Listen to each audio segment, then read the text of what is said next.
Salve, salve! Continuando aqui nossa revisão sobre receptores, o que que diz aqui um problema, né, sobre receptor? Ele fala o seguinte, qual que é o valor da corrente elétrica? Então a pergunta que já está bem na nossa cara, ele quer saber o quê? Corrente elétrica, ele quer saber o I, né?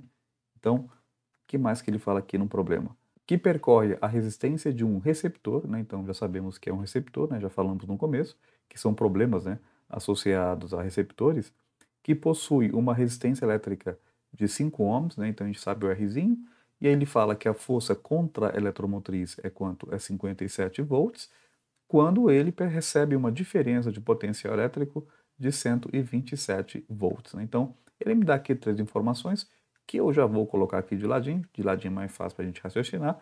Então, aqui no caso, a resistência interna vale quanto? O Rzinho, né? Aqui o Rzinho vale 5 ohms, o que mais que ele fala para a gente? A força contra a eletromotriz, lembra? É esse Ezinho com essa linhazinha aqui para diferenciar do gerador, né? Então, o E', no caso, é força contra a eletromotriz, e ele falou que vale quanto? 57 volts. O que mais que ele fala? Ele fala que a tensão que esse receptor recebeu, ou seja, o U vale 127 volts. Lembrando, né, você lembrar o que é o Rzinho, o que é esse E' aqui no caso, quem que é esse U, fica mais fácil para a gente tentar achar que ferramenta matemática, que equação que a gente vai usar para tentar resolver esse problema. E aí só sobra qual, né? Só sobra a equação do receptor. Lembra qual que é a equação do receptor? U é igual a quem? É o E', no caso, né, que é a força contra a eletromotriz, mais Rzinho vezes quem? Vezes o I. Então, nesse caso, esse aqui é a equação do receptor, né? Então, a equação do receptor, ele tem essa cara aqui, né?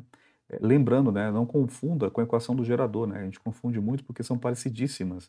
A equação do gerador é U, que é igual a força eletromotriz e não contra a eletromotriz.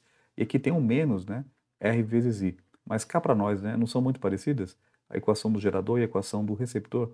Então, do gerador é essa de cima, e o que a gente vai usar aqui é a de baixo, que é a equação do receptor. Assim como eu fiz na outra questão, né? Eu também frisei essa diferença aqui de uma equação para outra, tá? Então não esquece essa equação do receptor, essa equação que a gente vai usar aqui para resolver esse problema.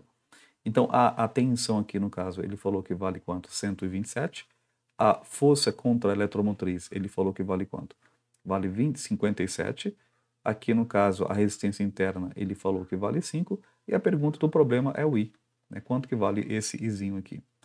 Bom, aí é só brincar de matemática, né? Pega o 57 que está somando, como é que ele passa? Ele passa subtraindo, né? Então fica 127 menos quanto? 57 vai ser o nosso 5 vezes I, né? 127 menos 57 dá quanto? Vai dar 70, né? Então fica 70 igual a 5 vezes I. Bom, o 5 está multiplicando, como é que ele passa? Passa dividindo, né? Então fica 70 dividido por quanto? Por 5, vai ser aqui no caso o nosso I. 70 dividido por 5 dá quanto? 14, né? Então 14 amperes, certinho, né? Uma conta redondinha, ufa. Né? Então a corrente elétrica aqui no caso deu 14 amperes aqui, tá? Qual alternativa que indica essa brincadeira? Alternativa C. Relembrar aqui um pouquinho sobre receptor? É isso.